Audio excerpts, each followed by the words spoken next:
Magandang araw, huling laro ng Gilas Pilipinas laban sa China. Recap muna tayo. Jordan Clarkson lumabas na ang tunay na laro na kumamada ng 5 magkakasunod na tres para ibaon ang China sa iskor na 76-75 at makamit ang unang panalo dito sa 2023 FIBA Basketball World Cup Sabado ng gabi sa Smart Araneta Coliseum. Sa pagsisimula ng laro isang tres agad galing kay Pogoy at Junmar maagang nagparamdam sa ilalim at sinundan ulit ni Pogoy para sa 7-0 run ng Gilas kaya maagang napatawag ng timeout ang coach ng China. Unang basket para sa China pero binurain naman kaagad ni Dwight Ramos ng isang tres pero hindi nagpaawat ang Chinese sunod-sunod na puntos para sa kanila kaya abante na ang China 10-14.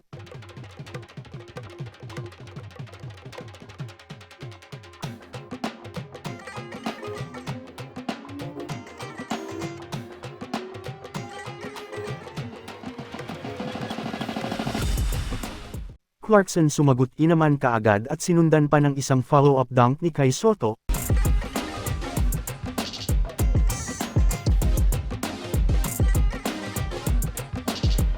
Anderson nakapuntos naman para sa China kaya natapos ang first quarter tabla ang iskor sa 16. Pagpasok ng second quarter back-to-back basket para sa Pilipinas kasama na dito ang isang alley-oop pass ni Clarkson kay AJ Edo.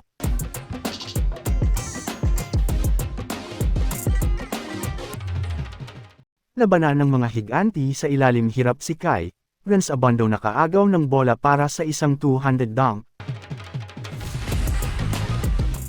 Back-to-back basket naman ulit para sa China 28-24 lamang pa rin ang Gilas. Junmar patuloy ang pang-aararo sa ilalim. Sumagot ang Chineseng isang tres.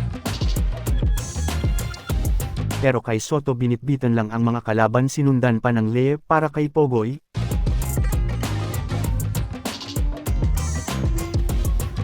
China sumagot ng isang 3-point play at isa pang basket mula sa kanilang naturalized player na si Anderson natapos ang first half sa pamamagitan ng isang buzzer-beater shot mula kay Jordan Clarkson. Gilas 30 at China 40.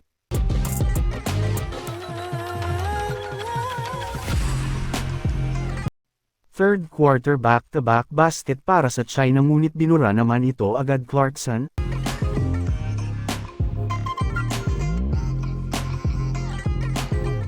Abando magandang depensa turnover para sa kalaban at AJ Edo sinupalpal ang kalaban.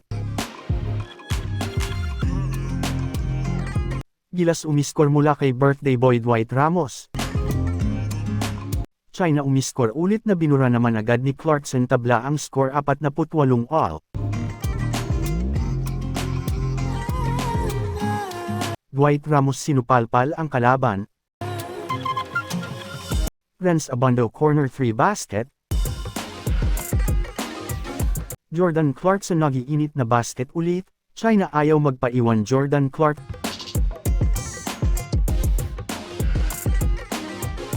para sa isang acrobatic shot na patayo na tuloy sa kanilang upuan ang mga senador ng bayan. Clarkson lumabas na ang tunay na laro 5 sunod-sunod na tres ang pinakawalan kaya biglang tambak ang kalaban 73-51 tuwang-tuwa ang mga manunood sa Big Dome.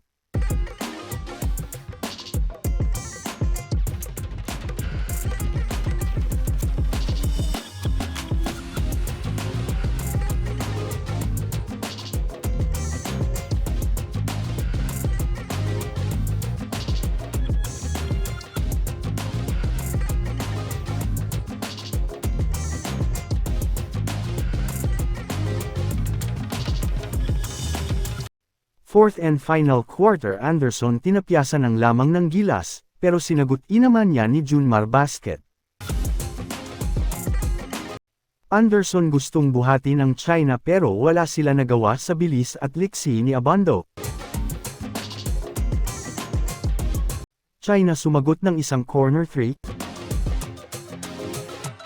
Kay Sotto nangingibabaw basket. Abando nagpakita ng lipong ability hindi umubra ang higanting player ng China at Abando magandang pasa para kay Edo. China gusto pa humabol pero nagdagdag pa si Scottie Thompson ng isang layup mula sa mintis ni Kay Soto at kay isang matinding dunk ang pinakita sa kalaban at birthday boy Dwight Ramos tinapos na ang laban.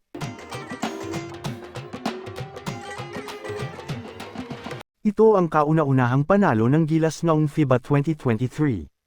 Nagtapos ang Gilas Pilipinas na may isang panalo at 4 na talo kartada. Nagdiwang ang buong fan sa loob ng Big Dome at kinantahan pa si Ramos ng happy birthday.